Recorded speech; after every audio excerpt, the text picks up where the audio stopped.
À 8 mois de la présidentielle de 2025, la tension monte dans les différents états majeurs des partis politiques, et cela n'est pas fait pour apaiser les Ivoiriens, qui ont toujours vécu des moments difficiles liés aux périodes électorales. Dans ces multiples inquiétudes, les membres de la société civile, rassemblés au sein de la plateforme Agir pour le peuple, AGIP, ont organisé, au Baron de Yopougon, une conférence débat sur le thème central.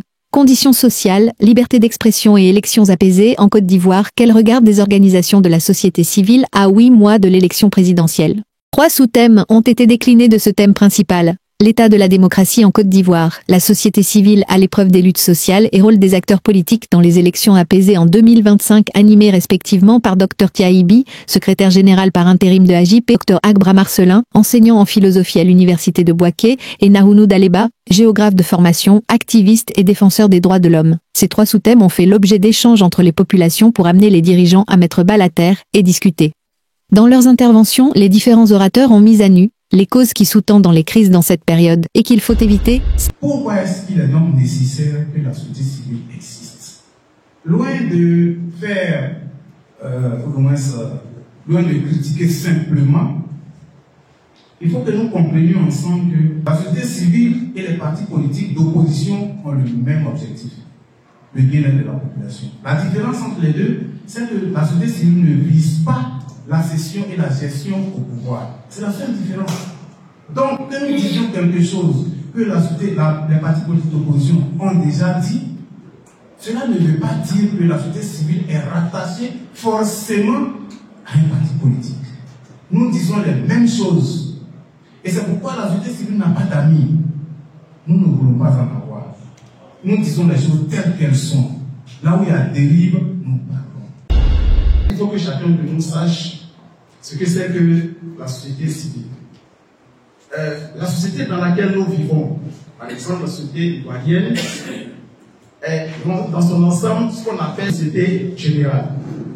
Et à l'intérieur de cette société générale se trouvent maintenant des sociétés particulières. Et ces sociétés particulières, on peut citer la société politique, la classe politique, les partis politiques, le pouvoir, le parlement, etc., etc. Donc c'est ça la société politique. À côté de cette société politique, il y a la société privée, c'est-à-dire que les entreprises, dans le jargon des philosophes qu'on appelle les détenteurs, les bourgeois, ceux qui ont des grandes entreprises, ils font leur travail d'entreprise. Maintenant, à côté de tout, ces deux sociétés se trouvent ce qu'on appelle la société civile. Et la société civile, c'est une société qui est l'interlocutrice de la société politique. C'est-à-dire que la société civile est l'intermédiaire entre la société politique, la classe politique et le peuple. Chaque 10 ans, les gens diront, les scientifiques diront qu'on a une crise décennale. Chaque 10 ans. Pour ceux qui sont nés en 80, ils savent qu'en 90, on a eu une crise. En 2000, on a eu une crise. En 2010, on a eu une crise. En 2020, on a eu une crise. Et déjà, en 2010, après la crise qu'on a créée, on avait créé le CIO, qui est le Comité international ouvrier, pour dire qu'en 2020, il y a une probabilité à 80%, 90% qu'il y ait une crise. Aujourd'hui, il y a une reconfiguration de la vie politique. Tout le monde le voit. Donc, il est indéniable. Il est même crucial pour ceux qui dirigent aujourd'hui d'ouvrir le jeu politique. D'abord, c'est ça. D'ouvrir le jeu politique. Parce qu'on peut accuser tous ceux qui sont dans l'opposition. Dire que des gens ont des messages enflammants. Dire que des gens ne respectent pas les institutions. Mais c'est celui qui dirige là qui a la responsabilité de la cohésion sociale.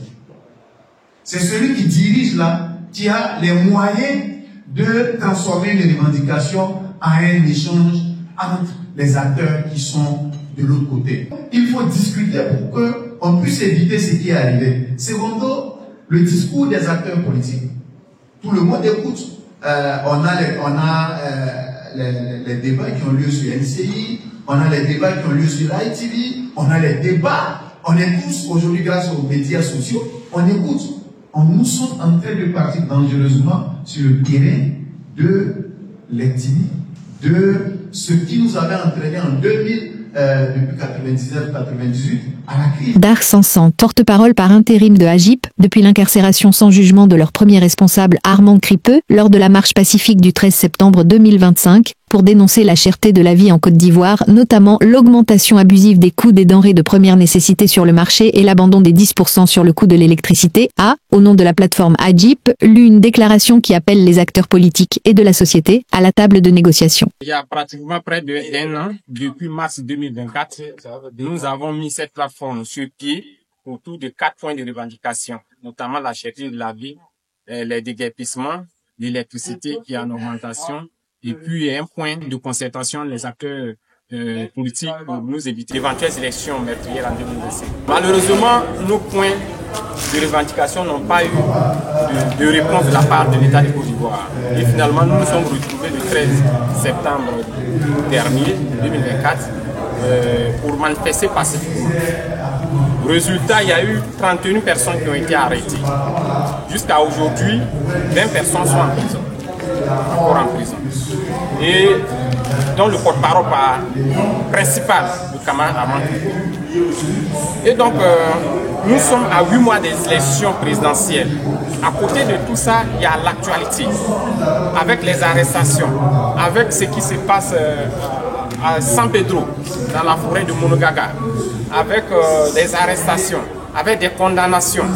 Et tout ça, ça n'occupe pas une élection apaisée qu'on souhaite l'ensemble des Ivoiriens. Donc il est important en tant qu'organisation de société civile, important en tant qu'organisation de société civile sérieuse, de sortir pour interpeller, d'organiser cette conférence débat pour permettre aux leaders d'organisations qui sont venus de s'exprimer et de nous dire quelles impressions ils ont sur la réalité et de faire des propositions concrètes. Donc vous l'avez dit, pourquoi c'est maintenant? Parce que mieux vaut maintenant nous éviter d'accord d'éventuelles crises électorales. Voilà pourquoi nous a plu de nous retrouver aujourd'hui, de discuter et d'interpeller, parce que tout est en train de s'organiser pour que nous vivons ce que nous avons vécu en 2010. Parce que hier, partie des organisations politiques ont vu leurs leaders condamnés à 8 mois des élections présidentielles.